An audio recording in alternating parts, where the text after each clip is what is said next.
Miami, 26 février 1987.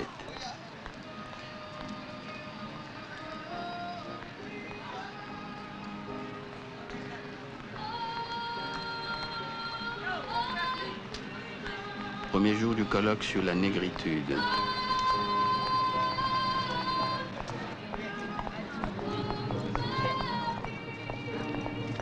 Cette année, 3 jours d'hommage à Aimé Césaire.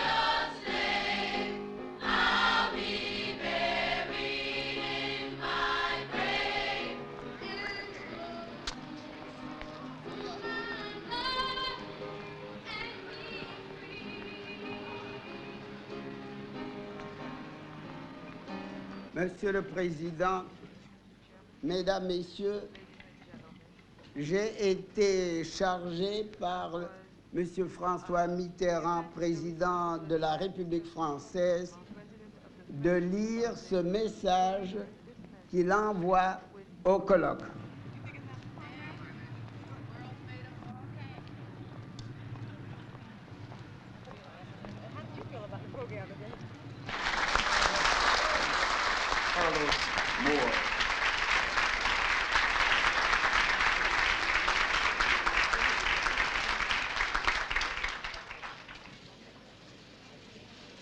Well, the next thing left for me is to run for President of the United States.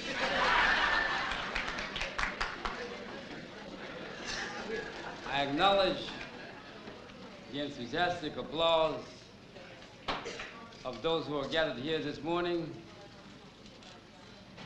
What those applauses mean is thanks for having brought Aimé Césaire and Léopold Senghor to us.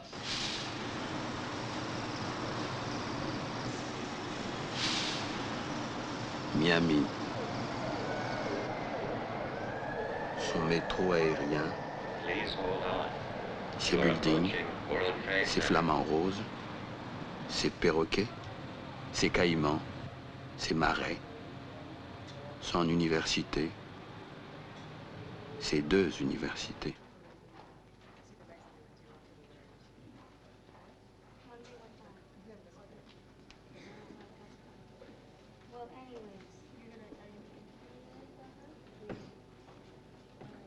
Pour moi, Miami, c'est très important. C'est la reconnaissance du grand rôle que les Caraïbes, Haïti, la Martinique et la Guadeloupe ont joué dans le mouvement de la négritude.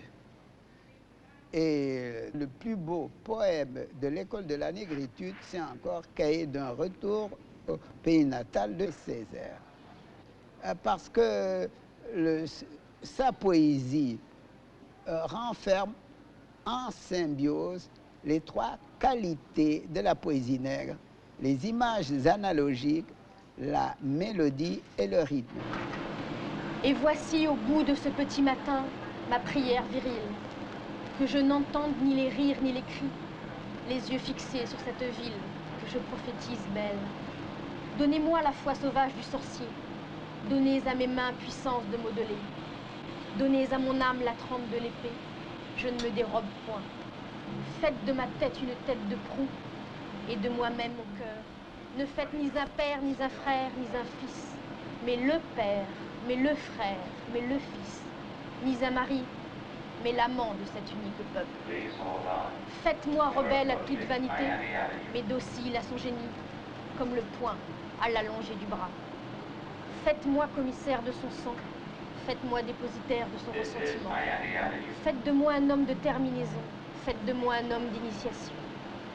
Faites de moi un homme de recueillement, mais faites aussi de moi un homme d'ensemencement.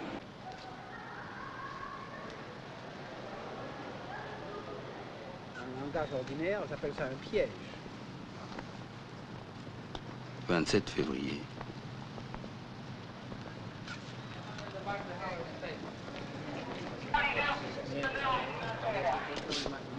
I was at the right door. Yeah, because this way here is This here? this page.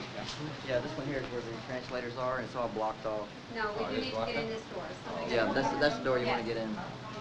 Yeah, Vic knew he was trying to. Okay. I was at the right door. Yeah.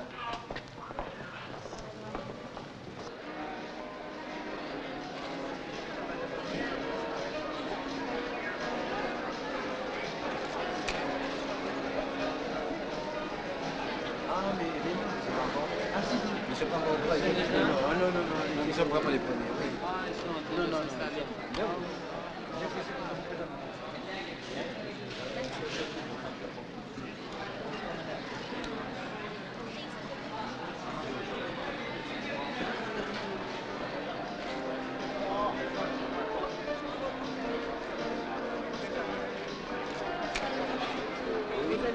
Vos premières impressions? Excellente. D'abord, je suis très impressionné par ce qui se passe aux États-Unis d'Amérique. Je sais bien qu'il ne faut pas crier victoire trop tôt, mais enfin, il est absolument incontestable qu'une évolution, une très grande évolution, s'est produite dans ce pays. J'en ai pour preuve la place qui est faite aux Noirs, la place qu'ils occupent dans les universités, dans l'école, etc. C'est un mouvement extrêmement important et de très grands progrès ont certainement été accomplis. Et ce progrès tient et est dû incontestablement à la lutte que nos frères afro-américains ont menée pour la liberté et certainement également à la maturation qui est due à l'explosion culturelle qu'on a vu naître en particulier après la Première Guerre mondiale et qui s'est intensifiée aussi après la Seconde Guerre mondiale. Mais il ne faut pas se faire d'illusions, la lutte pour l'égalité continue, d'autant plus que nous assistons à une recrudescence, ça et là, partout, même en France d'ailleurs, à une recrudescence du racisme. Et vous savez combien ce racisme est virulent et fait mal, et fait du mal en Afrique du Sud. Par conséquent, le combat de la négritude est un combat, je peux presque dire, hélas, toujours actuel. Well, I think it's really kind of symbolic. You see, there's all too little gathering of those of us who are children of negritude, so to speak. And I know that for me, the two greatest heroes that I think of in terms of negritude, both are here tonight. It's President Senghor and Aimé Césaire. You know, when you talk about negritude, you're talking about Africa. I don't know anybody who would better know than he. I would agree with him. The only thing I would say is that the source of it is Africa. That is where, you know, it all began. That's where we all began. And so if negritude is from here, it began in Africa, I would say.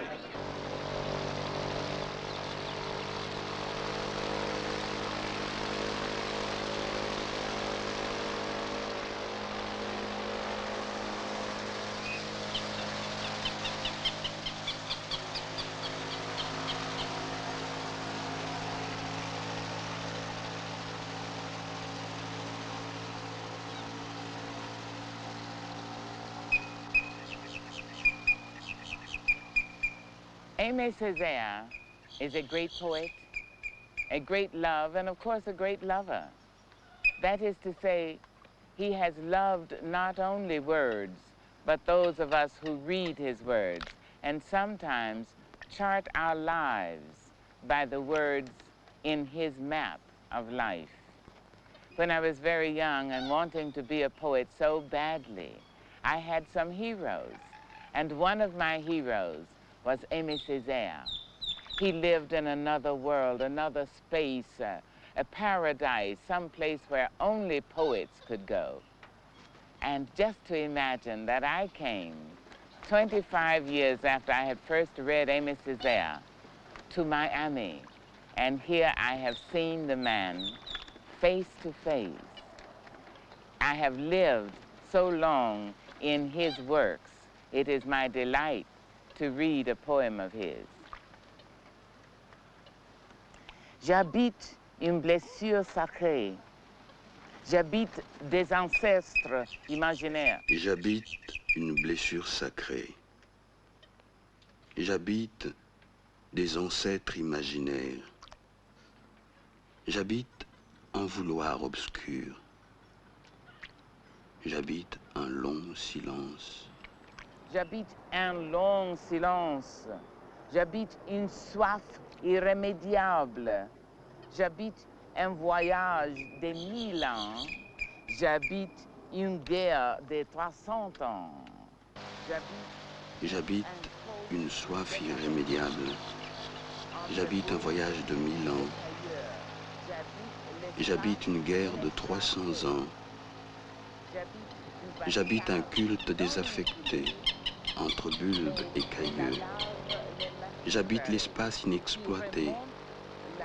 J'habite du basalte. Non, une coulée, mais de la lave, le mascaret qui remonte la valeuse à toute allure et brûle toutes les mosquées.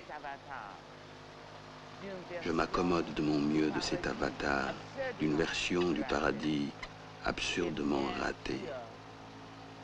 C'est bien pire qu'un enfer.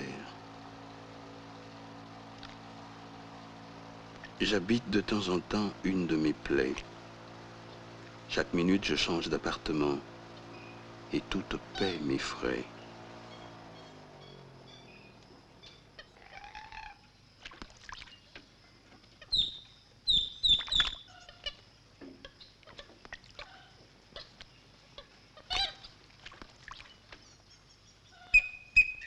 Je bâtirai de ciel, d'oiseaux, de perroquets, de cloches, de foulards, de tambours, de fumées légères, de tendresse furieuse, de tons de cuivre, de nacre, de dimanche, de bastringues, de mots d'enfants, de mots d'amour, de mitaines d'enfants, un monde, notre monde, mon monde aux épaules rondes, de vent de soleil, de lune, de pluie, de pleine lune, un monde de petites cuillères, de velours, d'étoffes d'or, de pitons de vallée, de pétales de cris de faons effarouchés.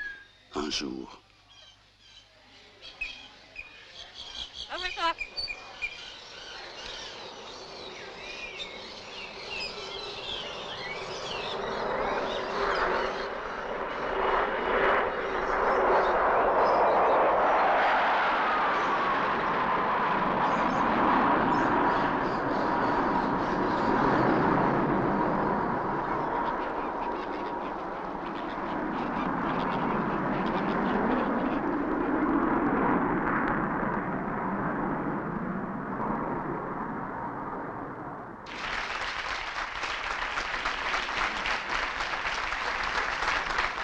Monsieur le Président, ami et frère Léopold Sédar Senghor, mes chers amis, mesdames, messieurs,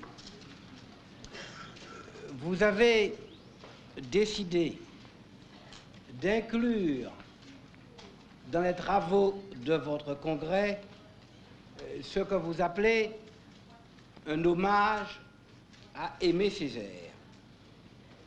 Si j'accepte, et avec reconnaissance, cet hommage, c'est surtout parce que j'ai pensé que cet hommage me dépassait et qu'à travers moi, ce qui était honoré, c'était toute une école d'écrivains, de poètes, d'essayistes qui, pendant plus de 40 ans, ont pris pour thème de leurs travaux une réflexion sur le sort de l'homme noir dans le monde moderne, ce que prouve abondamment la présence parmi nous de brillants écrivains et penseurs afro-américains.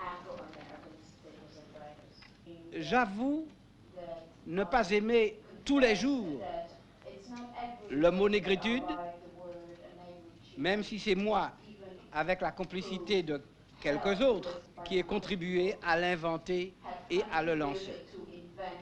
Mais il ne faut pas que le mot nous égare. En fait, la négritude fait référence à des groupes humains qui ont subi les pires violences de l'histoire, des groupes qui ont souffert et souvent souffrent encore d'être marginalisés, insultés et opprimés.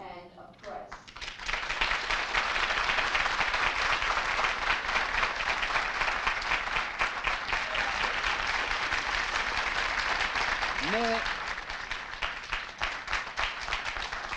la négritude n'est pas de l'ordre du pâtir et du subir. Ce n'est ni un pathétisme, ni un dolorisme. La négritude résulte d'une attitude active et offensive de l'esprit.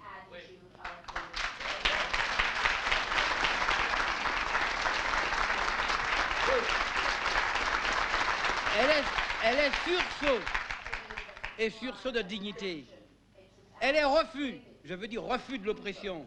Elle est combat, c'est-à-dire combat contre l'inégalité. Elle est aussi révolte. Mais alors, me direz-vous, révolte contre quoi? Une révolte qui n'est que révolte ne constitue pas autre chose qu'une impasse historique. Et si la négritude n'a pas été une impasse, c'est qu'elle menait autre part. Où nous menait-elle? Elle nous menait à nous-mêmes. Et de fait, c'était après une longue frustration. C'était la saisie par nous-mêmes de notre passé, et à travers la poésie, à travers l'imaginaire, à travers le roman, à travers l'œuvre d'art, la fulguration intermittente de notre possible devenir. Mais, me dira-t-on que devient dans tout cela la fameuse notion d'ethnicité que vous nous avez appelé à méditer? Je la remplacerai volontiers par un autre mot dépouillé des connotations forcément désagréables parce qu'équivoques. Je dirais donc non pas ethnicity, mais je dirais identity.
Comment ressentez-vous cette ville?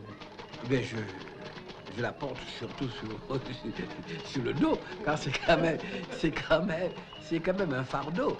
Bon, enfin, un fardeau, non, c'est un petit peu pour rire, c'est une charge qui est lourde, puisque je suis quand même le responsable, dans des conditions qui ne sont pas toujours faciles. Mais c'est vrai que c'est une ville où il y a beaucoup de vitalité. Mais c'est une vitalité qui est une vitalité antillaise. Cette vitalité, je la retrouve un petit peu partout. Je l'ai retrouvée, j'ai retrouvé en Haïti. Je l'ai retrouvée aussi, vous savez, au Brésil. Je crois que c'est une ville qui est une ville antillaise. Et c'est important, dans un contexte qu'on aurait pu croire le contraire, parce que c'est quand même une très vieille ville. Le tableau que vous avez en face de vous représente le plan de la ville à construire. Donc la ville n'est pas encore construite. Et si vous regardez bien dans un coin, vous allez voir que ce plan date de 1681 et qu'il est contresigné par Monseigneur Colbert. Donc, par conséquent, ce n'est pas d'aujourd'hui. Et là, l'ingénieur militaire, les ingénieurs du roi ont fait un petit plan très sage, un petit peu comme un limès romain, parce qu'il s'agissait d'assécher un marécage. Donc ce petit plan, dont on pourrait retrouver peut-être des exemples en Normandie, du côté de Honfleur par exemple, eh bien cette petite ville normande, eh bien vous voyez que 2 siècles après, c'est devenu une ville qui est une ville qui a son cachet propre et qui est une ville spécifiquement antillaise.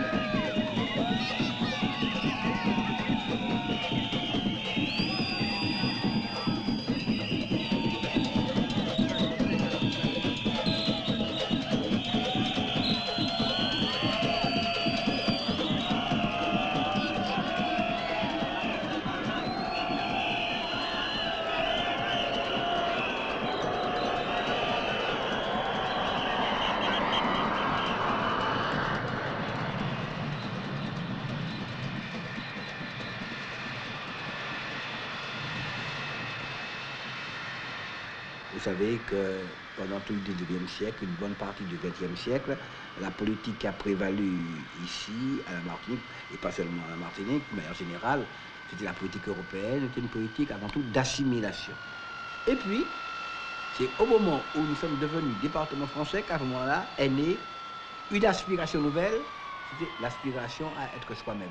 La revendication de la personnalité martiniquaise. La revendication du droit à la différence et la reconnaissance de notre droit. Alors il y a une sorte d'antithèse. D'une part, un statut politique déterminé de département français, et en même temps, et peut-être pour contrebalancer cela, un formidable réveil culturel qui n'est pas autre chose que l'affirmation de l'identité profonde et de la personnalité profonde du peuple martiniquais. Et c'est pour cela que nous avons mis avec cette vigueur, l'accent sur la culture. La culture est ce qui nous permet de nous retrouver, mais en profondeur. La culture est ce qui permet de nous retrouver avec nos frères de la Caraïbe, avec nos frères haïtiens, avec nos frères anglophones, avec nos frères de l'Amérique du Sud, avec nos frères noirs américains. Et c'est devenu le grand lieu, un grand forum, le grand lieu de la rencontre, le grand lieu de la fraternité, et permettez-moi de le dire, et en même temps, c'est ce que les gens n'ont pas toujours compris, en même temps, le grand lieu de l'universel. C'est parce que nous sommes réconciliés avec nous-mêmes, c'est parce que nous sommes forts d'avoir retrouvé nos frères que nous pouvons nous ouvrir à l'universel et considérer que nous aussi n'avons le droit de jouer Molière, nous aussi n'avons le droit de jouer Racine, et nous aussi nous avons le droit de révérer Shakespeare.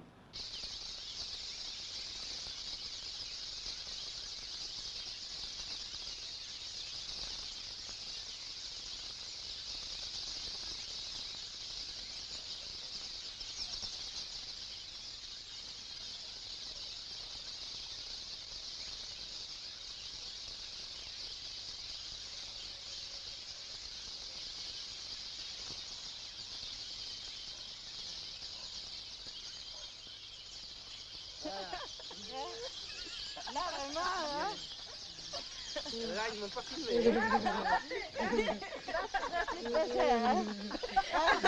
Si elle vous voyait à ta hauteur, qu'elle peut dire. Ah bon.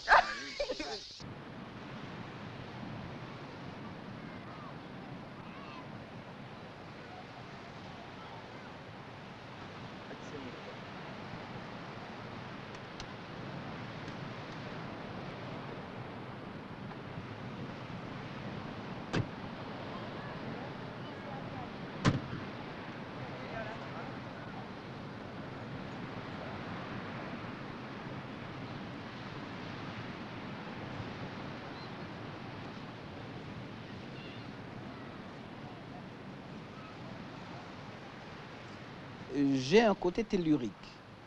Je crois que nous sommes tous les Antillais, ils sont telluriques. Alors, ça m'a beaucoup frappé, enfin. Je dis, tiens, j'ai toujours réfléchi au destin de cette île. C'est curieux. Une de mes terreurs enfantines était celle-là. J'avais appris que la Martinique était née de volcans. Alors, il y avait une sorte de catastrophisme en moi. J'ai toujours dit, mais comment est apparu le volcan quand on regarde toutes ces montagnes, tous ces volcans, toutes ces bouches éruptives. Nous sommes un crachat du volcan. Je me suis toujours dit qu'un jour nous disparaîtrons exactement comme un volcan et il ne restera plus qu'un bouillonnement tiède, picoré d'oiseaux marins. C'était une de mes terreurs enfantines. Je dis, ça y est, un jour la Martinique disparaîtra. Elle disparaîtra, mais pourquoi? Mais parce qu'elle est née comme ça. Elle disparaîtra comme ça. Et alors tout ce phénomène volcanique m'a toujours inspiré et je me suis rendu compte qu'en réalité, que psychologiquement nous sommes des péléens. Bon, mais les choses s'accumulent, et puis c'est pas le bing bang, mais brusquement, il y a quelque chose qui éclate, eh bien c'est cela, la montagne pelée. Alors c'est un petit peu aussi un caractère psychologique.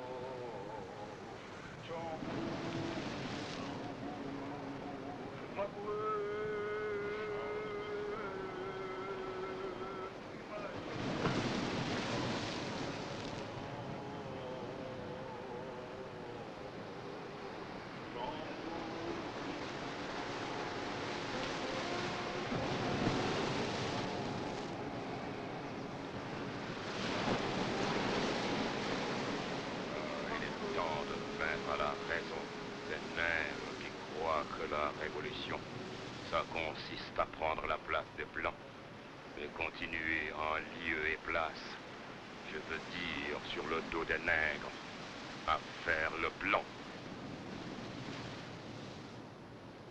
Maintenant, je ne voudrais pas céder à la facilité qui consiste à dire qu'au fond, j'ai sacrifié ma vie d'écrivain parce que je me suis occupé de la chose publique. D'abord, j'ai toujours conçu ma vie d'écrivain comme une vie d'écrivain engagé. À aucun moment, je me suis senti le droit de rester sous ma tente et d'assister impassible à l'évolution du peuple. J'ai toujours senti très fortement le besoin de m'engager, à un certain niveau sans doute, mais en tout cas de m'engager dans la lutte que je sens confusément être la lutte du peuple martiniquais. Je le crois très fortement. Dire que la politique me prend du temps, me dévore et m'empêche de faire autre chose, cela peut se dire, bien sûr. Mais je veux réagir contre cette tendance-là et ne pas être ingrat. Car s'il est vrai que la vie politique, la vie publique m'a pris beaucoup, en particulier de temps et d'énergie, je crois que la vie publique aussi m'a apporté beaucoup. Et ça, on ne le dit jamais. Hein. Ça m'a apporté beaucoup, en particulier, ça m'a apporté la connaissance de mon peuple, la connaissance des problèmes concrets qui se posent, et c'est très important. Il est important de sentir la nature, mais important aussi de sentir la palpitation du cœur et du cœur de l'homme, et souvent la palpitation de l'histoire. Eh bien, par conséquent, je suis aussi reconnaissant au peuple martiniquais.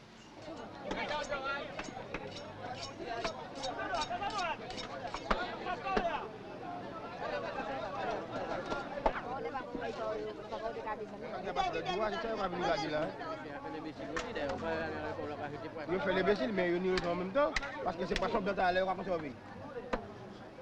Même manière, on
Je portais en moi un certain nombre de choses, mais très vagues, informulées, quelque chose qui ressort de l'inquiétude plutôt que de la connaissance.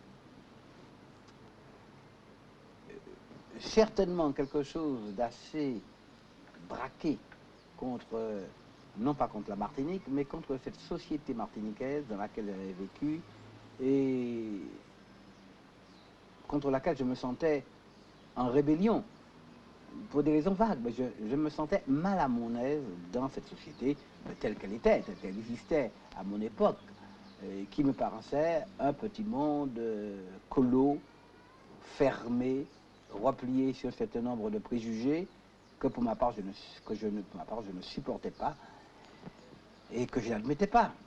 Et alors je rencontre Senghor et très vite, il me révèle quoi? Il me révèle l'Afrique. Et je me suis bien rendu compte, en me révélant l'Afrique, il m'a révélé en même temps les Antilles, car par ce détour africain, je voyais les Antilles avec d'autres yeux, et par là même, il m'a révélé à moi-même. Je vis beaucoup dans l'histoire, et Haïti m'a bouleversé. C'était la Martinique, mais la Martinique, à mes yeux, était jolie et gracieuse, mais Haïti était belle. Les Antilles me paraissaient un petit peu ou assises ou couchées, mais celle-là était debout. Je crois que c'est vraiment mon poumon de secours. D'ailleurs, je crois que c'est tout simplement parce que si je voulais me définir, je crois que je suis fondamentalement un poète, c'est tout. Ouais, et vous savez bien que c'est vrai que je suis devenu un homme politique, et je suis devenu un petit peu par suite d'un accident historique. Vous me direz que c'est un accident qui a duré bien longtemps. Enfin, quand on a commencé, il est difficile de s'en sortir. Je ne sais même pas si j'aspire d'ailleurs à en sortir, mais c'est comme ça. Hein. Mais enfin, je dois dire que jusqu'à l'âge de 30 ans, 35 ans même peut-être, 33 ans, je n'avais jamais songé à devenir, à faire une carrière politique. Mais de tout temps, je me suis connu écrivant, ou tâchant d'écrire.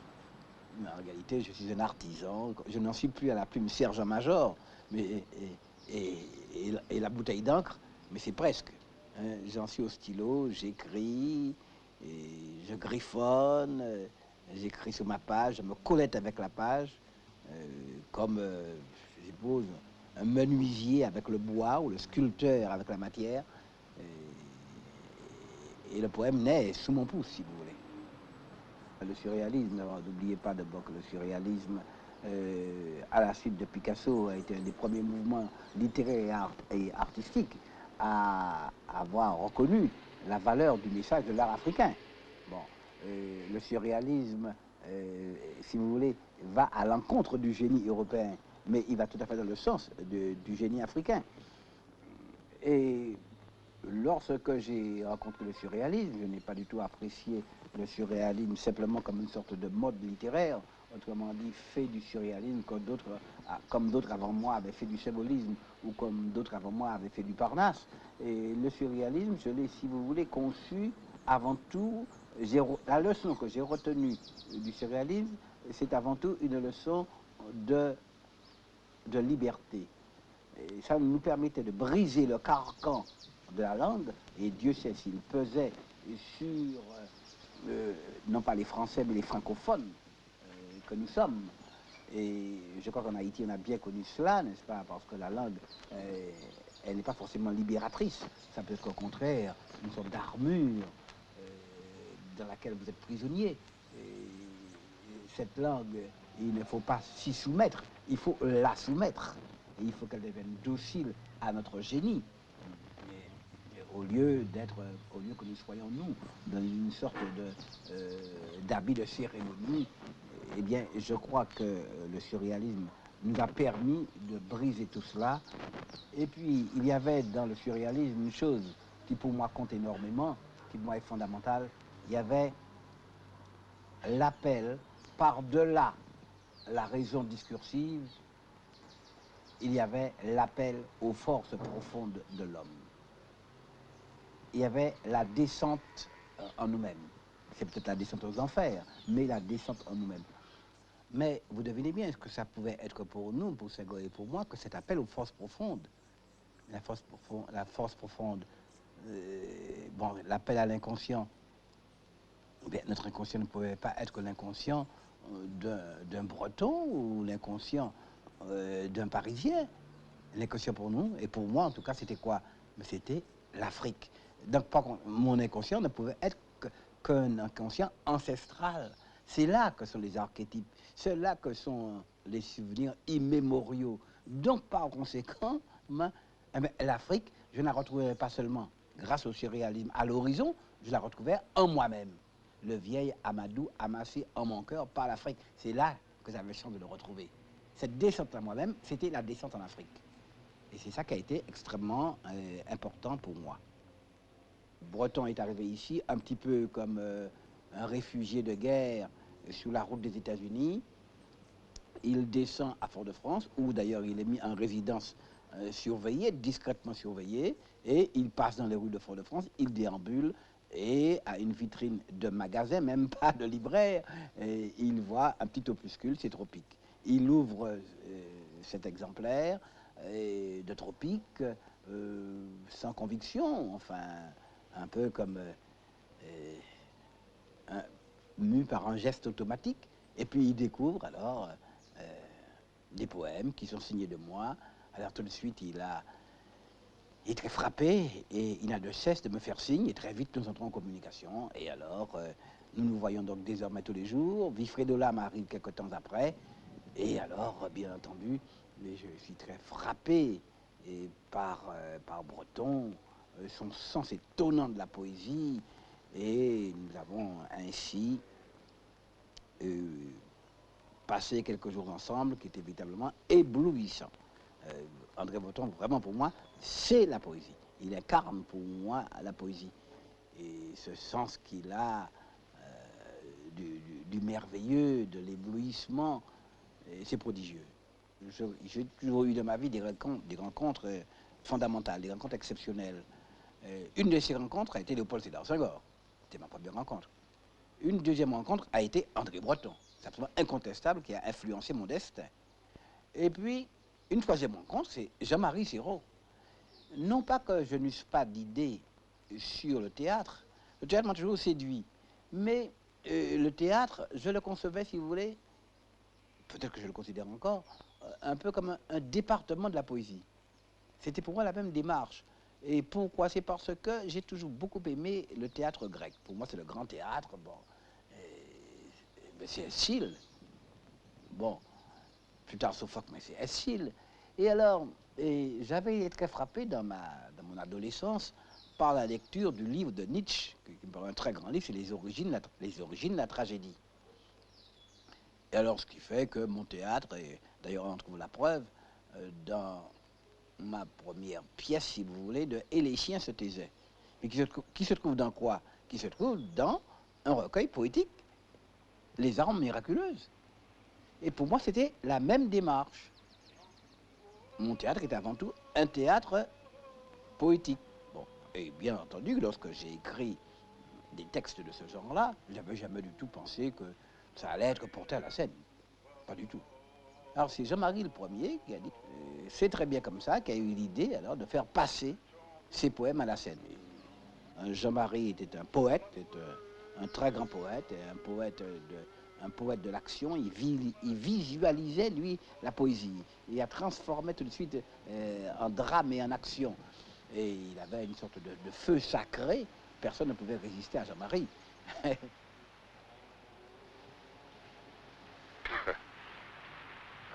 Il est temps de mettre à la raison ces nègres qui croient que la révolution, ça consiste à prendre la place des Blancs et continuer en lieu et place, je veux dire sur le dos des nègres, à faire le blanc.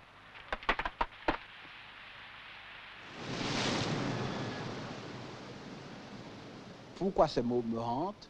Pourquoi ce mot vient-il?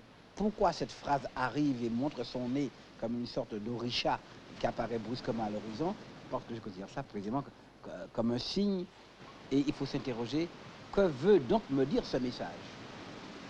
Je suis un être de solitude, et c'est par le mot que j'établis la communication. Pas seulement la communication banale, l'échange mondain, mais la communication d'abord avec moi-même, quand je ne sais jamais avant d'avoir dit ce que je suis. La communication avec une terre, singulièrement la terre antillaise, et puis la communication avec l'univers. Mais tout ça, ça se fait par le mot, qui me précède dans ma vérité. Et tout cela, je le dis dans ma poésie, et c'est pourquoi ma poésie est obscure.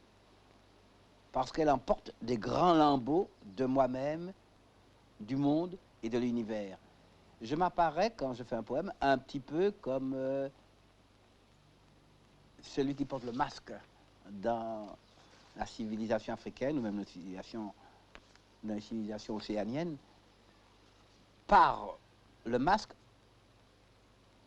on accède à un autre monde qui est le monde du sacré. Par exemple, j'ai écrit un poème, le dernier que j'ai écrit, un des derniers, ça s'appelle « Suprême masque ». Et c'est du mot qu'il s'agit. De fibres, de plumes, de bois lisse.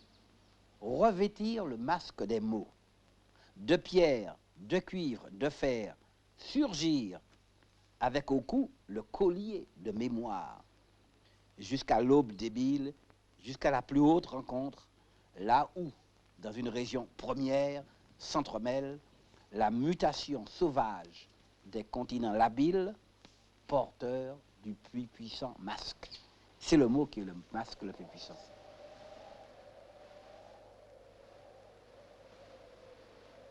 Les gens disent, bien entendu, toujours que ma poésie est obscure. Elle n'est pas obscure. Pour moi, elle n'est pas obscure du tout. Je crois que c'est par nature, la poésie est obscure. Hein? C'est un dire obscur. Je considère la poésie comme un dire de pudeur et d'impudeur. Le dire poétique est important pour moi parce qu'au fond, je ne crois pas du tout que le moi, ça existe. Le moi, c'est une chose informe, et difficilement appréhendable. Ça n'a pas de forme, ça n'a pas de couleur, c'est insaisissable. Seulement, il y a une chose qui peut l'appréhender, ben, c'est le mot, c'est le dire. Et le mot, pour moi, c'est la tête chercheuse du moi. Et c'est ça qui est dans le poème. Si vous voulez, c'est par le mot, à mon avis, que le moi se coagule. D'où l'importance de la poésie. Et en un certain sens, c'est par là, je peux dire, que c'est par le poème que j'existe, que le moi existe.